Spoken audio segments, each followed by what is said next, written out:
Prepárese para escuchar una historia que le hará cuestionar todo lo que sabe sobre el poder y la justicia. En un día común, en el corazón de Mississippi, un hombre discreto, subestimado por su origen, fue humillado y arrastrado a un tribunal sin motivo. Pero lo que la policía no sabía es que aquel civil era Alejandro Hernández, el director de Asuntos Internos del FBI.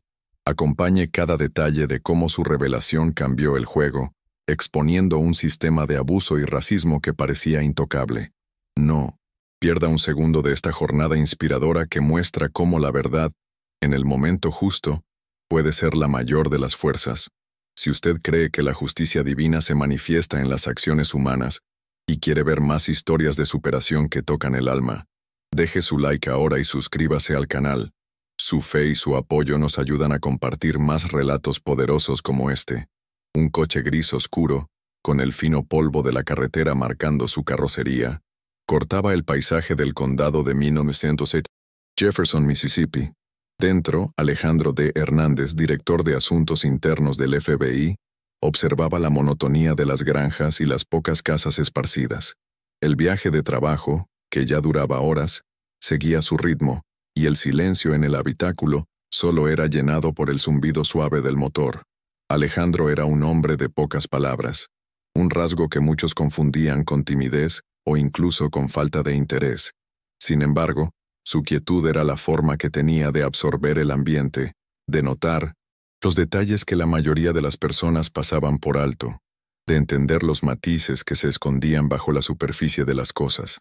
Aquel era un día como tantos otros, repleto de compromisos y la rutina de quien lidia con abusos sistémicos.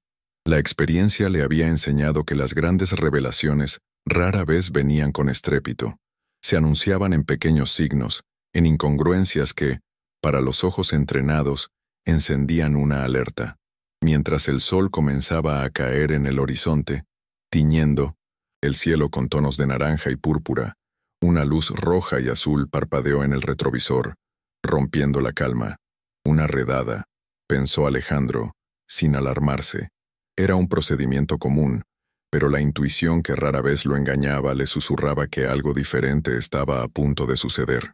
Los dos policías se acercaron al vehículo con una lentitud calculada, los lentes oscuros escondiendo cualquier expresión. La postura era de quien ya tenía control de la situación, incluso antes de que se pronunciara cualquier palabra. Alejandro bajó la ventanilla, y el silencio que siguió fue roto solo por el viento. Uno de los oficiales, con un bigote ralo y una mirada desconfiada, pidió los documentos. Alejandro entregó la licencia de conducir y el registro del coche con la misma tranquilidad, los movimientos precisos y sin dudar. Percibió la mirada demorada en el nombre Hernández, un apellido que, para muchos en ese lugar, era una invitación inmediata a la desconfianza, un marcador de un origen que no encajaba en el escenario local. Las preguntas comenzaron a llegar en un tono que se volvía cada vez más ríspido. ¿De dónde viene, señor? ¿A dónde va? ¿Cuál es el motivo del viaje? Cada respuesta de Alejandro era breve, factual, desprovista de cualquier emoción que pudiera ser malinterpretada. Observaba cómo los oficiales intercambiaban miradas rápidas, casi imperceptibles, y sentía la tensión en el aire. Había una risa ahogada, casi un susurro, que parecía burlarse de su calma y de su sutil acento. No era una risa franca, sino un escarnio velado, que parecía alimentarse de su postura reservada, confundiéndola con sumisión, o peor, con algo que ocultar. Los dos oficiales se acercaron con una cadencia que denotaba familiaridad con la escena, la postura recta y las miradas calculadas, recorriendo el interior del vehículo, y finalmente, fijándose en Alejandro. Pidieron los documentos con una voz que no admitía cuestionamientos, ya cargada de una desconfianza que no se justificaba. Él entregó la licencia de conducir y los documentos del vehículo con la habitual tranquilidad, la respiración tranquila y controlada. El tiempo pareció ralentizarse mientras los ojos de los policías se demoraban en su apellido, Hernández, un nombre que allí en el condado de Jefferson muchas veces era una invitación a un abordaje más incisivo. El tono de las preguntas pronto se volvió más cortante, rozando la provocación. Querían saber de dónde venía, ¿A dónde iba? ¿Qué hacía allí? Las preguntas, que deberían ser protocolares, adquirían un tono de inquisición, como si cada palabra suya pudiera esconder una intención criminal. Se burlaban de su silencio, de su postura que juzgaban altiva, y, en voz baja, intercambiaban comentarios que no estaban hechos para ser escuchados, pero que llegaban a los oídos de Alejandro como astillas de desprecio, evidenciando el prejuicio subyacente. Aquel comportamiento no era novedad para él, que a lo largo de la vida había aprendido a descifrar los signos de la subestimación. No encontraron nada, ni un solo indicio de irregularidad, pero la decisión de llevarlo a la comisaría ya estaba tomada. Era un guión que Alejandro ya conocía, un manual invisible usado cuando la legalidad se doblegaba a la conveniencia. La imposición de la autoridad era bruta, desproporcionada a la situación. Él no se opuso.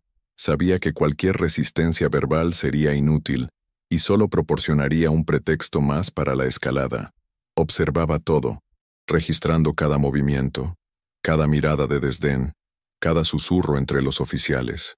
Su silencio, en aquel momento, no era de resignación, sino de una observación metódica, de alguien que acumulaba datos para lo que vendría. La humillación, que antes era velada, se hizo más explícita en el camino a la comisaría. Alejandro fue tratado como un criminal común, sin derecho a ninguna explicación o respeto. Las esposas no fueron usadas, pero la forma en que fue conducido, casi arrastrado al coche, patrulla, dejaba claro el trato que le estaba reservado. El aire en el interior del coche era denso, cargado de una tensión que los policías parecían deleitarse en crear. Él miraba por la ventana, las luces de la ciudad comenzando a brillar a lo lejos, mientras su mente ya dibujaba los siguientes pasos.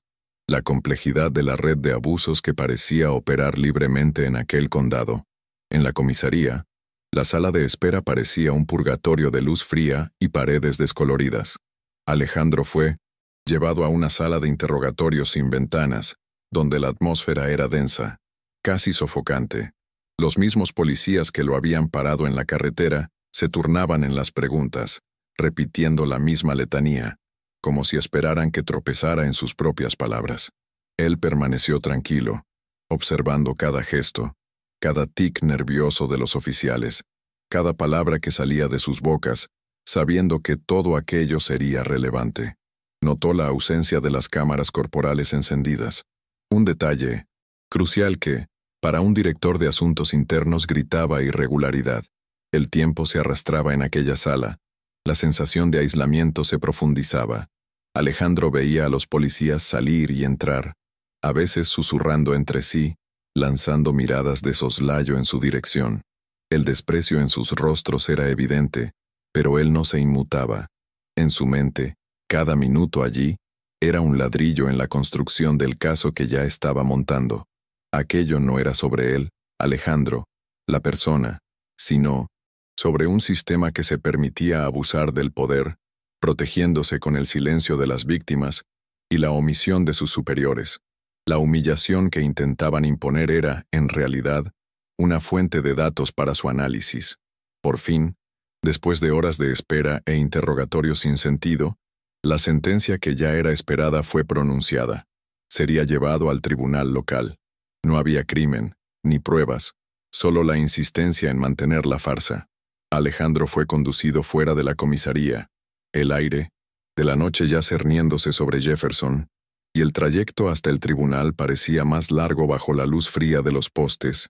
La construcción antigua e imponente, con sus columnas desgastadas, respiraba la historia de innumerables juicios, muchos de los cuales, él sabía, habían sido injustos, perpetuando el ciclo de impunidad. El lugar era un escenario para un ritual, y él, el actor principal, pero sin derecho a voz. En el interior del tribunal, el ambiente era de una formalidad casi opresora. El olor a madera vieja y papel flotaba en el aire.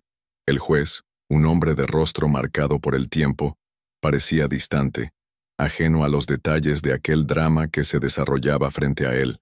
El fiscal, un individuo corpulento con una voz que llenaba el ambiente, comenzó a leer las acusaciones, una lista genérica de desacato y obstrucción a la justicia.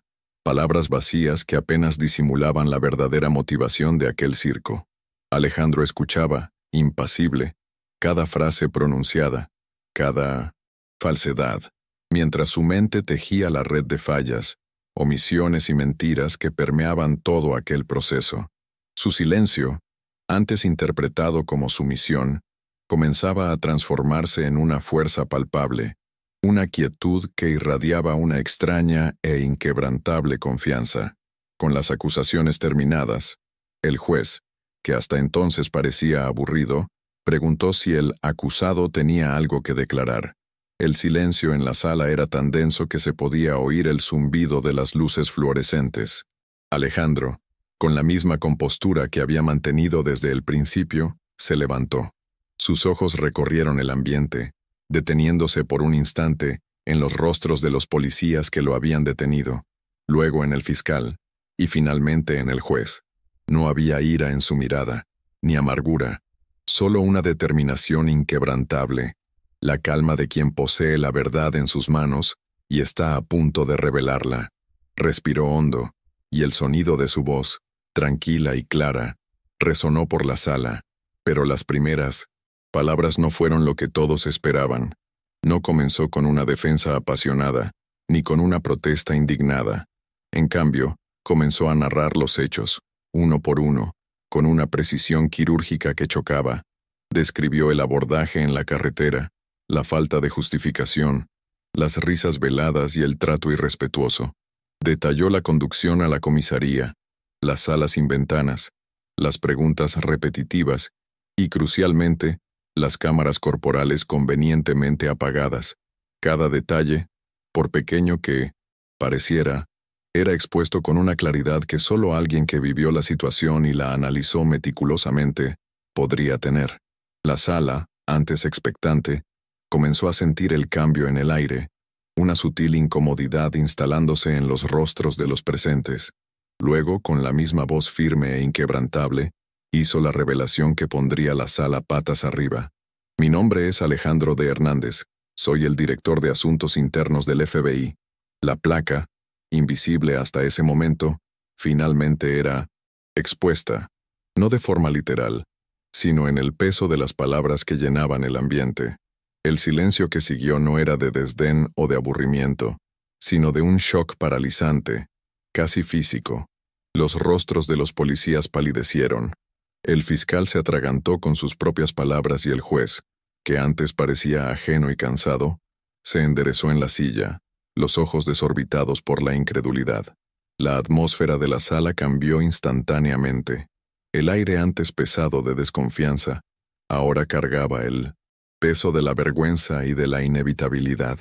Alejandro continuó, sin levantar la voz, pero con una autoridad que silenciaba cualquier murmullo, cualquier intento de interrupción. Expuso la cadena de errores y omisiones, las inconsistencias flagrantes en las acusaciones y la premeditación de ignorar sus derechos básicos. Cada punto que él levantaba era una estocada precisa en el sistema que se creía intocable, impune. Detalló el patrón de fallas técnicas convenientemente oportunas en las cámaras corporales, los informes policiales siempre favorables a la corporación, y cómo aquello no era un caso aislado, sino parte de un historial de abusos que victimizaba, de forma desproporcionada, a las comunidades negras y latinas del condado de Jefferson. Aquello no era un discurso inflamado, sino un relato factual, un dossier oral que desnudaba la verdad desnuda y cruda ante todos los presentes. Hizo una pausa, la mirada fija en el juez, y entonces la voz, antes solo narrativa, ganó un peso diferente. Mi nombre es Alejandro D. Hernández. Soy el director de Asuntos Internos del FBI. La frase flotó en el aire, una revelación que rompió el teatro montado, exponiendo la fragilidad de sus cortinas. El silencio que siguió ya no era de expectativa, sino de un shock visceral. Los rostros de los policías que lo habían detenido palidecieron.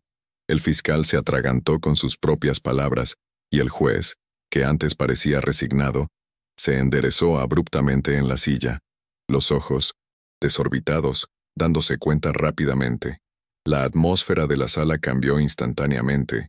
El aire antes cargado de presunción ahora pesaba con la vergüenza y la inevitabilidad de un escrutinio riguroso. Alejandro continuó, sin levantar la voz, pero con una autoridad que silenciaba cualquier murmullo, cualquier intento de desviar el foco. Expuso la cadena de errores y omisiones, las inconsistencias en las acusaciones fabricadas, y la premeditación al ignorar sus derechos fundamentales. Cada punto era una estocada precisa en el sistema que se creía impune. Detalló el patrón de fallas técnicas convenientes en las cámaras corporales, los informes siempre favorables a la policía, y cómo aquello no era un caso aislado, sino parte de un historial de abusos que victimizaba especialmente a las comunidades negras y latinas del condado de Jefferson. Aquello no era un discurso, sino un relato factual, un dossier oral que desnudaba la verdad desnuda y cruda ante todos los presentes. La verdad, una vez verbalizada con tanta claridad, tiene un poder avasallador para desestabilizar las bases más sólidas de la mentira. El juez, después del shock inicial, intentó un último recurso protocolario, pidiendo un breve receso. Era un intento desesperado de ganar tiempo, de absorber el impacto de la revelación que había puesto el tribunal patas arriba. Los policías que detuvieron a Alejandro, antes tan engreídos y con su autoridad autoproclamada, ahora se encogían en sus asientos, los uniformes, pareciendo demasiado pesados para cargar la vergüenza inminente. El fiscal, con la pluma aún suspendida en el aire, miraba a Alejandro con una mezcla de incredulidad y un temor helado. Aquel no era un hombre que venía a ser juzgado, venía a exponer, a desmantelar una realidad que todos allí preferían mantener escondida bajo el velo de la impunidad. La intervención de Alejandro, sin embargo, apenas comenzaba, y su misión iba mucho más allá de limpiar su propio nombre. Él sabía que aquel incidente no era un evento aislado, sino la punta visible de un iceberg de injusticias que azotaba el condado de Jefferson desde hacía años. Allí mismo, desde aquella sala de tribunal, activó a sus equipos federales. La orden fue clara e inmediata. Una auditoría completa, minuciosa e implacable en el Departamento de Policía del Condado de Jefferson. No serían solo papeles revueltos. La investigación sería incisiva, buscando desvelar cada falla técnica convenientemente registrada en las cámaras, cada informe fabricado y cada caso que había sido archivado por falta de pruebas, sin una investigación adecuada. Las oficinas de la comisaría, que antes exhalaban una atmósfera de control inquebrantable, se transformaron rápidamente en un escenario de auditoría implacable. Grace Mendoza, una de las más respetadas especialistas en cumplimiento del FBI, conocida por su atención meticulosa a los detalles y su capacidad de desentrañar las más complejas redes de irregularidades, fue la primera en llegar, liderando un equipo de auditores. Junto a ella, Nathan Cole, un genio de la forense digital, cuya reputación en reconstruir datos borrados y encontrar la verdad en medio de gigabytes de información era legendaria, montó su cuartel general improvisado. No dejarían piedra sin remover, revisando cada archivo físico, cada sistema digital, en busca de las huellas de un abuso institucional que se perpetuaba desde hacía años bajo el manto del silencio. Alejandro observaba el inicio de la operación de cerca, no con un sentido de triunfo personal, sino con la seriedad de quien comprende la profundidad del trabajo que se iniciaba. El sheriff local, antes un hombre de pocas palabras, pero de postura inquebrantable, se vio acorralado, forzado a reconocer errores históricos que, por conveniencia u omisión, habían sido barridos bajo la alfombra. La fachada de orden y control que la institución intentaba mantener comenzaba a desmoronarse rápidamente, revelando las profundas grietas en su estructura. Con cada descubrimiento del equipo de auditores, la verdad salía a la luz, forzando una confrontación con la realidad que la ciudad había intentado ignorar durante tanto tiempo. Policías que antes se sentían intocables, protegidos por un sistema de complicidad y omisión, fueron suspendidos y, posteriormente, exonerados. Sus nombres, antes sinónimo de autoridad incuestionable, ahora eran expuestos no solo por la investigación federal, sino por la luz implacable que la historia de 1900 Alejandro arrojaba sobre sus acciones y omisiones. Aquel día, que comenzó con la humillación personal de un hombre, se transformó en el detonante de una limpieza profunda, una cirugía necesaria en el cuerpo institucional del Departamento de Policía, revelando las heridas abiertas de un racismo institucionalizado que se había escondido en las sombras durante mucho tiempo. La noticia de la intervención del FBI y de la identidad inesperada de Alejandro se extendió por el condado de Jefferson con la velocidad de un incendio en campo seco. No tardó en que la historia de un hombre tranquilo y reservado, que desenmascaró un sistema de abusos con la fuerza de la verdad y de su posición, resonara en las reuniones comunitarias, en los desayunos y en los bancos de las iglesias. La revelación de que la justicia era posible, de que un hombre se había atrevido a confrontar el poder, rompió el dique del miedo que por tanto tiempo había silenciado las voces de decenas de víctimas. La esperanza, antes un lujo distante, comenzó a permear las conversaciones, a despertar la valentía adormecida. Decenas de víctimas que antes se sentían silenciadas por el miedo y la impunidad, comenzaron a salir a la luz. Madres contaron, con lágrimas en los ojos, las historias de hijos injustamente detenidos, de jóvenes que desaparecieron en el sistema sin explicación. Ancianos relataron abordajes irrespetuosos en sus propias casas, la desprotección ante la autoridad que debería protegerlos. Jóvenes, muchos, de ellos latinos y negros, compartieron experiencias de discriminación explícita, incidentes que antes parecían imposibles de probar, sus palabras ahogadas por la ausencia de testigos o por la conveniencia de los registros oficiales. El miedo colectivo, que durante tanto tiempo había sofocado las voces y mantenido a la comunidad en un estado de resignación, comenzó a dar paso a una valentía recién descubierta. Las calles, antes apáticas, ahora bullían con el murmullo de la esperanza, que se transformaba en conversaciones abiertas, en denuncias que ganaban fuerza de boca en boca. El clamor por justicia, antes un lamento aislado, se transformó en un coro unísono. La revelación de la placa de Alejandro no era solo la prueba de su identidad, sino el detonante de una ola de concientización que arrasaría el condado de Jefferson. El alcalde, antes escéptico y complaciente con la situación de la policía local, se vio súbitamente acorralado. Las promesas vacías, que durante tanto tiempo sirvieron para calmar los ánimos, ya no bastaban. La presión de la comunidad era palpable e irrefutable, resonando en cada esquina, en cada noticiero local que, antes temeroso, ahora daba voz a las denuncias. La ciudad exigía cambios reales, no solo paliativos o discursos floridos. Era un clamor por responsabilidad, por transparencia y por un fin al ciclo de impunidad que había corroído la confianza en las instituciones. En respuesta a la movilización sin precedentes, nuevos protocolos de abordaje policial fueron inmediatamente escritos e implementados, con el objetivo de garantizar el respeto a los derechos civiles de todos los ciudadanos, independientemente de su origen. Las auditorías externas se hicieron regulares y obligatorias, con la fiscalización de un comité independiente, compuesto por miembros de la comunidad y especialistas en derechos humanos. Lo más impactante, quizás, fue la reapertura de decenas de antiguos casos, antes convenientemente archivados por falta de pruebas, dando nueva esperanza a familias que durante años habían cargado el peso de la injusticia y el dolor de ver a sus seres queridos olvidados por el sistema. El alcalde, que hasta entonces parecía flotar en un estado de negación conveniente, se vio obligado a escuchar. Las promesas vacías y los discursos ensayados ya no bastaban para contener la ola de indignación que crecía. La presión de la comunidad era palpable e irrefutable. Las calles, antes silenciosas, ahora resonaban con el clamor por cambios.